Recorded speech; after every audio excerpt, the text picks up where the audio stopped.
роҳи мошингарди Душанбе-Чаноқ дар маҷмӯъ 358 километр аст. давоми як ҳафтаи охир бориши барф ва фаромадани тармаҳо масъулияти кормандони филиали ширкати саҳомии Innovative Road Solutions Ltd дар ҷумҳурии Тоҷикистон ки нигаҳдории роҳи мазкурро ба уҳда доранд бештар кардааст, хусусан дар минтақаи Варзоб ва Зарафшон. зеро дар ин ду минтақаи кӯҳии роҳ бориши барф ва фаромадани тармаҳо зиёд буда, дар чунин вазъи обу ҳаво таъмини ҳаракати воситаҳои нақлиёт кори саҳлу осон нест ва ҳангоми тоза кардани роҳ аз барфу тарма ҷони механизаторону дигар кормандони масъули филиали ширкат зери хатар аст.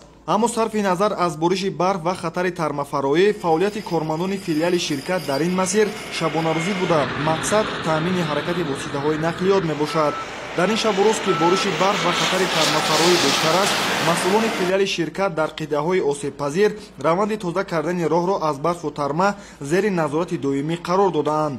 аз ронандагону мусофирон хоҳиш карда мешавад ки дар чунин вазъи обу ҳаво ба сафар набароянд. тавре маълум гардид, дар аксар қидаҳои роҳи Душанбе-Чаноқ барф баланд буда, соат ба соат бориши барф шиддат гирифта тармафароӣ ҳам зиёд аст.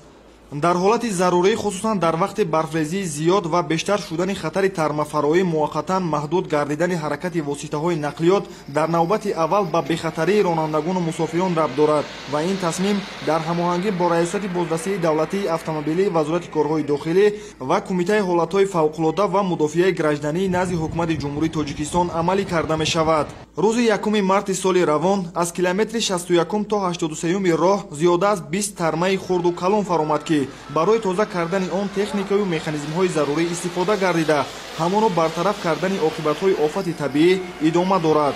ёдовар мешавем ки 218 техникаю механизми филиали ширкати саҳомии Innovative Road Solutions Ltd дар ҷумҳурии Тоҷикистон дар ҳолати корӣ қарор дошта, теъдоди бештари он дар минтақаҳои Варзоб ва Зарафшон дар тоза кардани роҳ аз барфу тарма истифода карда мешавад. ҳарчанд дар ҳудуди ноҳияи шаҳристон бориши барф камтар аст, кормандони намояндагии филиали ширкат дар минтақаи Суғд фаъолияти шабонарӯзӣ дошта, барои таъмини ҳаракати доимии воситаҳои нақлиёт тадбирҳои заруриро амалӣ менамоянд. намояндагии филиали ширкат дар минтақаи Суғд ки нигаҳдории 191,8 километри роҳи мошингарди Душанбе-Чаноқро ба уҳда дорад, дар қидаҳои алоҳида маводи зидди лағжиш захира намуда, ҳамаи қувваю воситаҳои мавҷударо дар ҳолати омодабош қарор додааст. тадбирандешиҳои саривақтии кормандони филиали ширкат ба он хотир аст ки дар масири Душанбе-Чаноқ ҳаракати воситаҳои нақлиёт ба таври ҳамешагӣ таъмин бошад ва дар ин рӯзҳо ронандагону мусофирон ба мушкилӣ рӯбарӯ нашаванд.